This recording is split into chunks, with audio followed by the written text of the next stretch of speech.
బంధు బందేనే ఆ, రుణమాఫీ ఇంత కాలేదు ఆ, కొంతమందికి. ఆ. అంటే రైతు బంధు కూడా ఇస్తున్నా అంటుండు, రైతు భరోసా మొన్న ఇస్తా మొన్న అంటుండు. వేసిండు మా అందరికి ఎక్కడ పూర్తయింది కాలేదు. మీకు వచ్చిందా మరి? నాకు రాలేదు. ఆ, మరి అప్లై చేసిండ్రా? రాని వాళ్ళు అప్లై కానీ చేయండి. రుణమాఫీ కాలేదు. మాకు 2 లక్షల పైన తీసుకున్న వాళ్ళు రుణమాఫీ కాలేదు. చేసినానని చెప్పిండు కదా మొన్న ఆగస్టు 15కి. కొంతమందికి సగం మందికి కాలేదు. మరి ఎందుకు కాలే అని అడిగిరా? ఎవరిని అడుగుతాం మనం? ఎవరిని అడుగుతాం మేడం? ఎవరిని అడుగుతాం?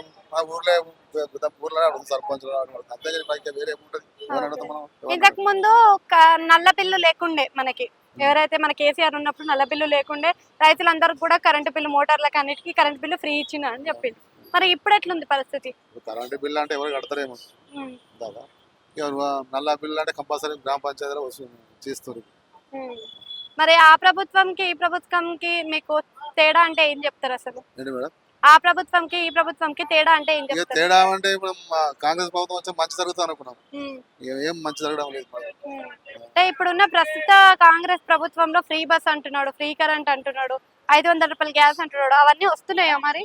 అది కొంతమందికే వస్తున్నాయి. మాకు ఇంతవరకు మాకు కూడా మేము అప్లై చేసుకుని కూడా రాలేదు మాకు. ఫ్రీ బస్ ఉంచితే మంచిదా, తీసేస్తే మంచిది అంటారా?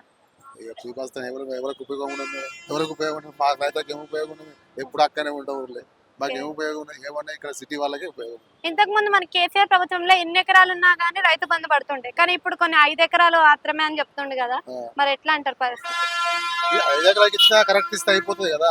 ఉమ్. 5 ఎకరాలకు ఇచ్చినా కరెక్ట్ ఇస్తే అయిపోతుంది. పెద్దవాళ్ళకి ఇచ్చిన మంచి ఇవ్వకుండా మనకైతే మిగతా సన్నకారు రైతులకు ఇవ్వాలి కదా. ఉమ్. ఇవ్వడం లేదు కదా. Thank you.